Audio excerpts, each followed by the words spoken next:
Cette fois-ci, on se retrouve dans un site exceptionnel et c'est Eric qui va vous en parler. Suivez-moi. Bonjour Eric. Bonjour Blandine. Alors qu'est-ce qu'on fait ici? Je suis ravi de t'accueillir aujourd'hui sur la seule et unique parcelle de vignes de France qui soit inscrite au titre des monuments historiques. Incroyable. Et comment elle a eu ce titre-là? Elle est inscrite au titre des monuments historiques depuis 2012, principalement pour 3 raisons. La première, je vais te la montrer. Je te suis. Le premier point, c'est que cette parcelle est âgée de près de 200 ans. C'est quelque chose qui est relativement exceptionnel encore en France. Et c'est surtout une parcelle qui a été préservée du phylloxéra, puisque le phylloxéra est un ravageur qui a été introduit accidentellement en Europe dans les années 1860. Mais cette parcelle-ci a survécu grâce à la nature de son sol.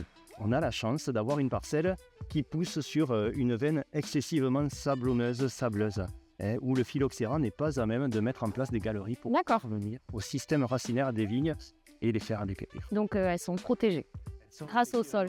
Grâce à ce sol sableux. La deuxième raison est que cette parcelle traduit le mode de conduite qui existait en Europe avant l'arrivée du phylloxéra. Donc cette vigne est conduite en pied double.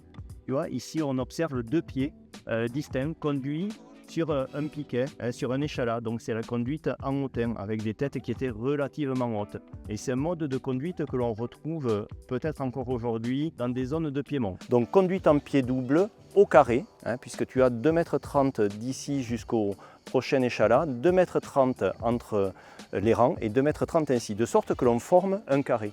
Et ce carré permettait tout simplement le passage de bœufs dans un sens et dans l'autre. Et le troisième point? Le troisième point est que cette parcelle est un conservatoire exceptionnel de biodiversité dans le sens où on recense ici 21 cépages indigènes, dont 7 sont absolument inconnus. Inconnus, c'est-à-dire qu'on ne les a pas retrouvés dans d'autres régions de France, uniquement sur des parcelles de l'appellation Saint-Mont. D'accord.